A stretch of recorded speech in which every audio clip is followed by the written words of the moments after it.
Ever get that feeling like a certain song just totally like gets you, like it can just shift your mood instantly? Yeah. Well, that's because music is pretty much hardwired to our brains. Right. Triggering a whole bunch of different chemical reactions. And in this deep dive, we're going to explore exactly how that works. Okay. We're using Textual Inserat as our guide. And honestly, you might be surprised by what's really going on inside your head when you press play. Yeah. It's really fascinating how music can actually tap into some of our like deepest brain circuitry, the same pathways that respond to things like food. Oh, wow. And even addictive substances. Okay. Yeah. So let's break that down a little bit. Okay. We hear a lot about dopamine being the, feel-good chemical. Yeah. So how does music actually fit into that equation? Well, think about it this way. Okay. Your brain is rewarding you with a hit of dopamine when you do something pleasurable. Okay. Like enjoying a nice meal. And it actually turns out that listening to music you love, especially those moments that give you chills, triggers a very, very similar dopamine release. It's like your brain is saying, hey, this is good, let's have more. So those peak moments in a song, those are like little dopamine gifts from our brains. Exactly. And here's where it gets even more interesting. Okay. The anticipation leading up to those peaks actually amplifies the dopamine release. Oh, wow. So think about that moment right before the chorus drops. Yeah. The tension building, and then bam, dopamine floods your system, making the experience even more pleasurable. That explains why I keep hitting repeat on those catchy choruses. Exactly. But you mentioned some specific brain regions, too. Yeah. Without getting too technical, what's going on in there? Well, imagine your brain as like a complex city with all these different neighborhoods. Yeah. When it comes to music and dopamine key areas like the ventral striatum light up, it's the same region that responds to other rewards, like, say, biting into a piece of chocolate. So whether it's a sweet treat or a sweet melody, our brains are reacting in a similar way. Absolutely. And the nucleus accumbens and the caudate nucleus are part of this party too, helping to create that feeling of enjoyment and wanting more.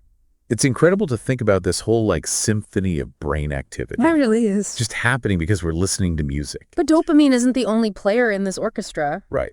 Let's talk about serotonin. Okay. It's often linked to feelings of happiness and well-being. Yeah. And research suggests that music can actually influence those levels too.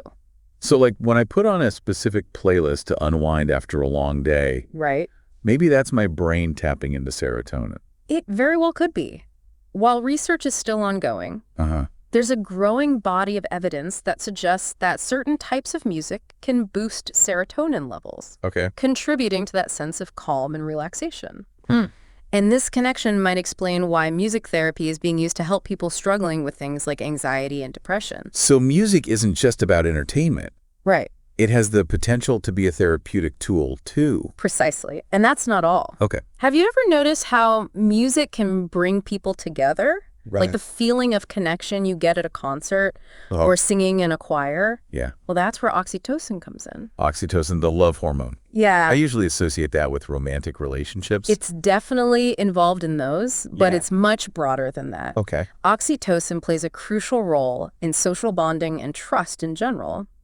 And activities like group singing or attending a concert can actually trigger a surge of oxytocin. Wow. Strengthening those feelings of connection and belonging. So even just listening to the same song with a friend could be boosting our oxytocin levels. It's certainly possible. Think about those times when you've shared earbuds with someone. Right. Or when everybody's singing along at a party. Even simple shared musical experiences like that could be fostering a sense of closeness without you even realizing it. Wow. Yeah. That's amazing how even just listening to music with people can have that big of an impact on our brains and our relationships. It really does highlight the power of music as like a social glue. You know, connecting us on a deeper level. Yeah. And speaking of feeling good, there's another chemical at play that we haven't mentioned yet. Okay. Endorphins. Endorphins. Those are the ones that give us that runner's high, right? Exactly. So music can give us that same kind of rush. You know that feeling of euphoria you get after a great workout? Yeah. Well, music can tap into that same system. And it's especially potent when music is combined with physical activity. Okay. Like dancing or playing an instrument. So if I'm feeling stressed, maybe I should just crank up the tunes and dance it out. That's actually a great idea. Yeah. The rhythmic movement, paired with music creates a really powerful endorphin rush, helping to alleviate stress and boost your mood. So it's like a double dose of feel-good chemicals. Exactly. Nice. I've also heard that music can be used to help manage pain. Is there any truth to that? Absolutely. There was this fascinating study where researchers actually found that listening to music during medical procedures reduced patients' perception of pain. Really? Yeah, it's a testament to the power of endorphins as natural painkillers. Wow, that's incredible. So music can literally help us feel less pain. It really is. And while we're on the topic of managing unpleasant feelings, let's talk about cortisol.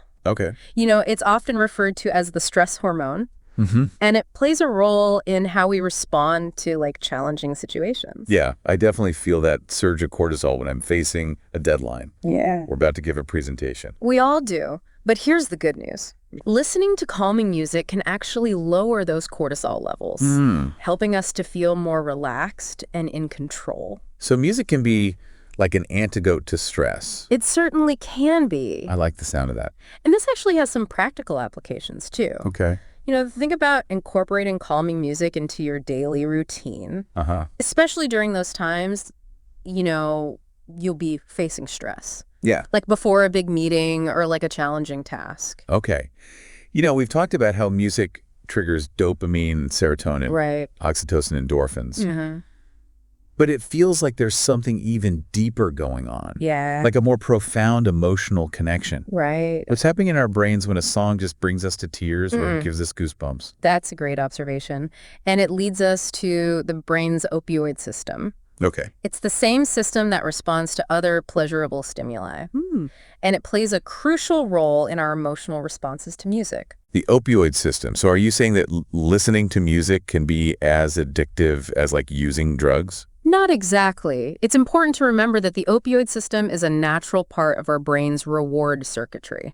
It's responsible for those, like, deep feelings of pleasure and emotional connection. And music can definitely tap into that. That makes sense.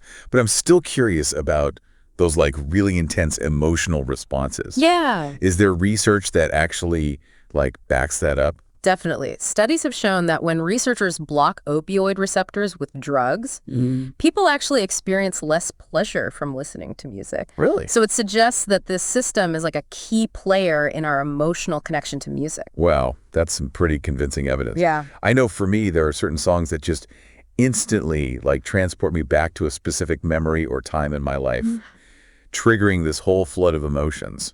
It sounds like that's my opioid system at work. It very well could be. You know, music has this amazing ability to tap into our memories and evoke those powerful emotional responses. Yeah. Do you have any songs that have that kind of impact on you? Oh, absolutely. There's this one song that always reminds me of this one particular summer I spent with my best friends. Just hearing those first few chords brings back all those feelings of, like, joy and nostalgia. That's a perfect example of how music memory and the opioid system all kind of intertwine to create those profound emotional experiences. It's truly remarkable, and it makes me realize that there's so much more to music than just entertainment. Right. It's a powerful tool for emotional regulation, social connection, and even pain management. It's almost like music is a language that speaks directly to our souls. I couldn't agree more. And the fascinating thing is that we're only just beginning to understand this complex interplay between music and the brain. Yeah. There's still so much more to explore and discover. It's crazy to think about all the different ways music is affecting us on, like, a chemical level. Yeah. It makes you wonder how all those different chemicals work together to create that whole musical experience. Is it like some perfectly synchronized dance? That's a great way to put it. It's probably a really delicate interplay. Yeah. With certain chemicals kind of taking the lead at different moments. Imagine you're listening to a song you love. As the music builds that anticipation, dopamine might be the star of the show, heightening your sense of excitement. Yeah. And then when that chorus hits and you get that rush of pleasure, endorphins in that opioid system might kick in, amplifying those feelings of joy and euphoria. So it's like a perfectly choreographed chemical symphony. Exactly. Happening inside of us, responding to the rhythms and melodies of the music. And it's not just like the type of music that matters. Right. The context that you're listening to it in can also play a role in how your brain responds. Listening to upbeat music at a party might trigger different chemicals. than listening to calming music before bed. Right. Even if it's the same song. That makes sense. I mean, our brains are always processing information from everything around us. Right. So the same song could evoke really different emotional responses. Yeah. Depending on where we are, who we're with, right, and what mood we're in. Exactly. Think about it this way. Okay. A song that brings back happy memories might trigger a release of dopamine and serotonin.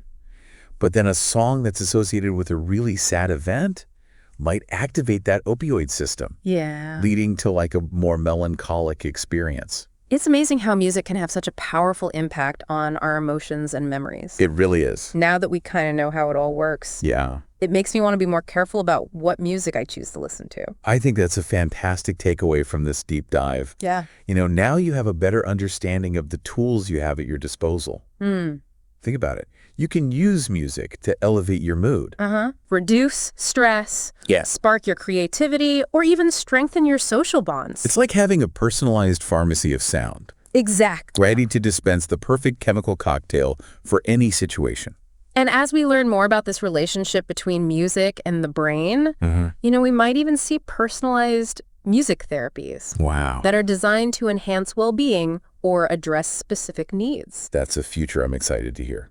Before we wrap up, is there anything else you'd like to leave our listener with? I want to encourage you to just pay attention to how different types of music make you feel. Okay. What happens in your body when you listen to a certain genre or artist? What emotions come up? Yeah. By tuning in to that internal experience, you can gain a much deeper appreciation for the subtle but powerful ways music is shaping your inner world. That's a really great point. It's like becoming more aware of the soundtrack to our lives. Exactly. And how it's impacting our thoughts, our feelings, even our actions. Keep exploring, keep listening, and just keep letting music enrich your life in all the ways it can. Beautifully said. Thanks for joining us for this deep dive into the world of music and the brain. It was my pleasure.